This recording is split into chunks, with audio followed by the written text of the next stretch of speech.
Happy Pride, everyone! To celebrate, I thought we could talk about last year's Pride event in old school RuneScape. Because this year, Jagex wanted to be a bunch of cowards. I was impressed by how the writers hint at the queer experience, so let's get into it. It all starts north of Falador. Kit Breaker, our protagonist, stands at a crossroads with two chests by their side. Hello there. Hello, the name's Kit. Kit Breaker, at your service. Kit, that's a nice name. Thank you. I chose it myself. Thinking about it, I chose mine as well.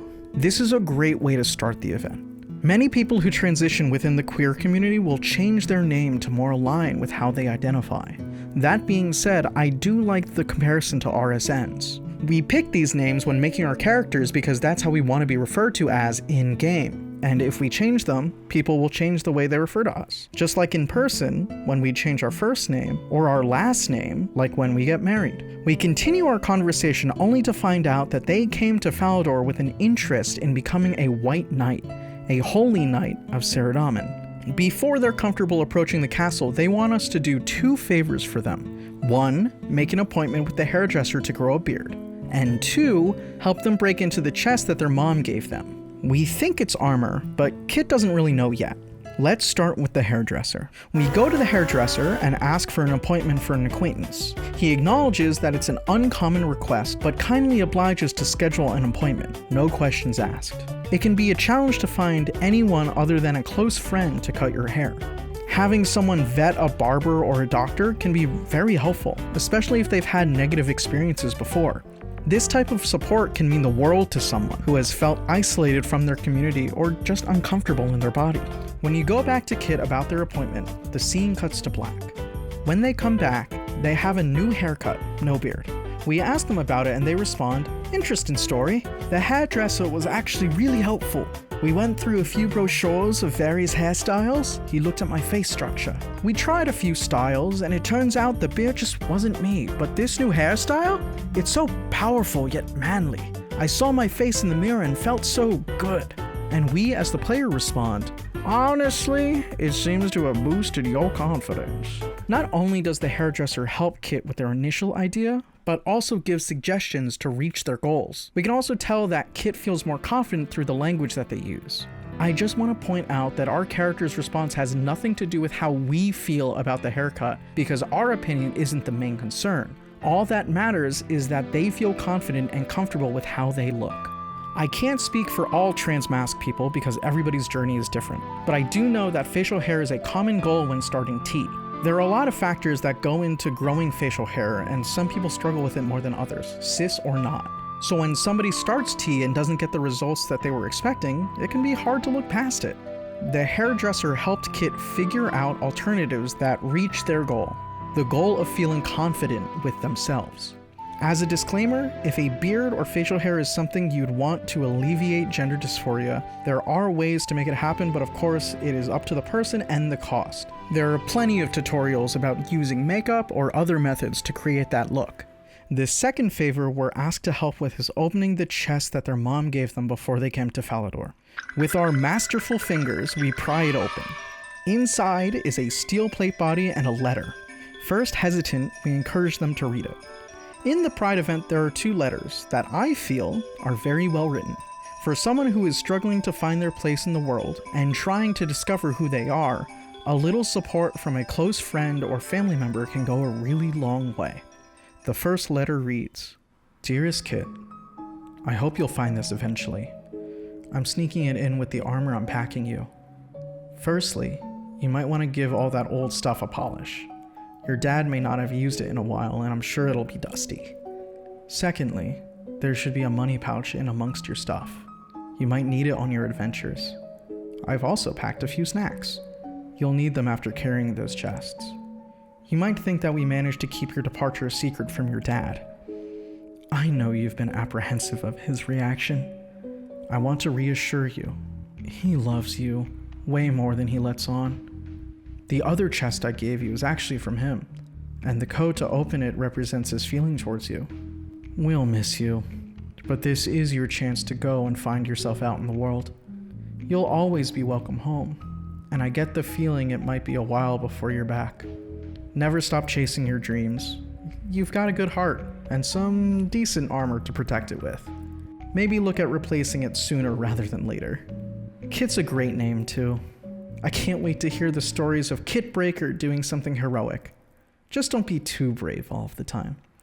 We love you lots, Mum. P.S. The dog misses you too. Reading this for the first time and times after made me tear up because it's such a sweet letter. Family relationships are different for everyone. Some people have very closely knit, supportive families, and others might have a little bit more distant. Of course, those examples are extreme and on the opposite side of the spectrum. Although, we'll discuss Kit's relationship with their dad during the second letter. Kit dons the armor and looks rad as hell! The second chest contains a sword and shield. After being fully equipped, they run off to the castle without us. We meet back up with Kit in the castle's courtyard next to the squire we talked to when starting the knight's sword. He gives Kit the same spiel that certification. He gives us the same spiel that certification gave us about the 5-year internship, and that's not good enough for Kit. He hears that ceramic vars, can make people knights at his discretion, and again, Kit runs off without us. As we reach the second floor, Ceramic tells Kit that the only people who have performed heroic feats are bestowed the title of honorary knight, and this guy goes, "For instance, Bimco here has defeated a dangerous criminal, and as such has become an honorary knight." Bro, this isn't about me! And of course, Kit, to no surprise, is surprised by this news and runs back off to where we met them. Kit feels regret and frustration with the situation, understandably so. We cheer them up through a series of dialogue options that are honestly pretty good responses for the situation. At around 75%, Kit feels good enough to pick themselves back up with your support. We tell them maybe they just need to eat, and they find their mom snacks. In a shocking turn of events, we find a letter from their dad, and this is what it has to say. "My dear son, I know it's been hard for me to express my feelings. We've not always seen eye to eye, and I'm the first to admit I have not always been the most understanding. It's hard for an old cogger like me to change. You know what they say about dogs and new tricks, but I love you. I know you can do anything you put your mind to. I know that you've been wanting to walk in my footsteps for the longest time. You don't need to do this to make me proud. I already am. Maybe it's time we stop trying to see you as your younger version of your mom and I and start seeing you for yourself. Good luck on your journey to find out who you really are. Meeting people will expand your horizons and help you progress. I know meeting you changed my life. Meanwhile, I will be looking forward to the day you come home and get to see the awesome person you've become. Love, Dad." Truly, this could be one of the most supportive dads of all time. Someone willing to say, "Hey, I made a mistake, and I'll support you however I can," is something not only fathers are bad at, but people in general have a hard time admitting when they're wrong or have overstepped. Until this point, Kit has hinted at their relationship with their dad, but only now is comfortable enough to tell us a little bit more in depth about their relationship. Being a parent is hard. Not only are you trying to keep yourself above water, but you could also be supporting your partners, or you could be raising a child alone. The good moments come with the bad, and you do whatever you need to do to support the ones that you love. As your kid gets older, just like you did, they change and develop to be their own person in ways your parents would have never thought about.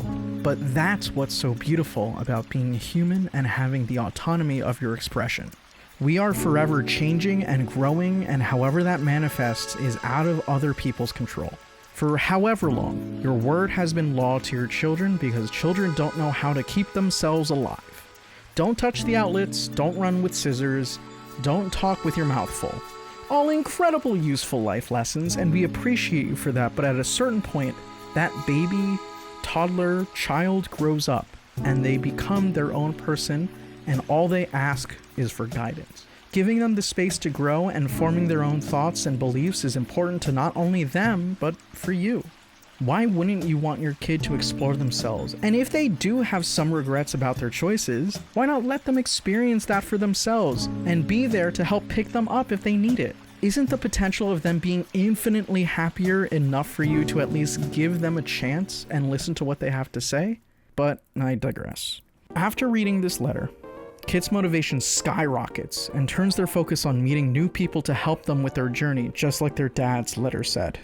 We, as Big Gay, tells them that we know someone, and that someone is Gilbert. Before Kit runs off again, we speak up and ask if we can travel with them. We go together and Kit says, "That was a lot nicer than running off on my own," giving us an indication that they're starting to trust us more. After a fade to black, we meet up with the big man Gilbert tending to his meadow. He gives Kit some solid advice, and I swear this is the last time I will directly be reading from the script. I am not plagiarizing, please don't sue me.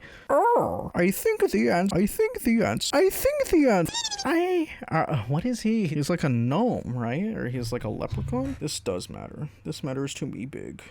Please. I think the answer to one's existence is a difficult one for anyone. Without a goal or a drive, one can lose oneself. I have personally done a lot of soul searching before realizing that my purpose was here, in bringing color to this world. My latest project, for example, is to try to create a refuge where people can rest, ponder life, and find themselves. I want a place where people can visit in peace and calm without fear of judgment. This is an incredibly noble thing for anyone to do. Shout out to the teachers and anybody who's trying to make the world a little bit safer. After a quick discussion, Gilbert tells Kit that his project of creating a glade will need a knight to protect it and offers them the position. We're asked to pick some flowers to make the cape for Kit's knighting, and Sir Kit Breaker, protector of the glade, blossoms with pride. Going back to Ceramic, Kit tells him of their discussion with Gilbert. As if it was written into the scrolls of fate, Ceramic Vars has been meaning to offer support to Gilbert's project and says, if he trusts you with the glade, maybe I can offer some support by admitting you amongst the White Knights and assign you to work on our behalf. Wear this armor with pride. Just a little rant. Honestly, I can't even be mad at Kit. The reason why Kit became a knight was because Ceramic was being lazy. If he had filled that spot, Kit would have had to do more. But because Ceramic didn't do his job, Kit was able to go above his head and get the spot. Kit's grind never stops. The event ends with Kit going back to his home for a second to visit their parents. Off screen, they tell Kit that they're proud of his adventures. Gilbert also hints at the next year's event with the glade. Where's the glade, Jagex? The last thing I wanted to talk about was a little detail that was added during the last couple of dialogue lines. Kit excitedly tells us that they want to tell Gilbert about our success with Ceramic, but we stop them and amend their statement to your success. The reason why I find this so notable is because as people who have experienced these trials already, it is important to remind the people we're supporting that it's their journey of self-discovery. We can use our own life experiences and knowledge to help others and give them support, but at the end of the day, it's their accomplishment and a step into self-discovery.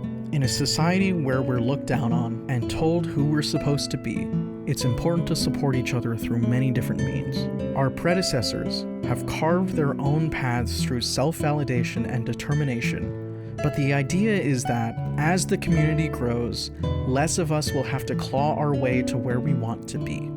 That's the importance of pride. It's a reminder of where we came from and hopefully where the future is going to bring us. Well, that's what I have for my pride video. Let me know what you thought about it. And we'll always be here. Subscribe, and I'll see you later.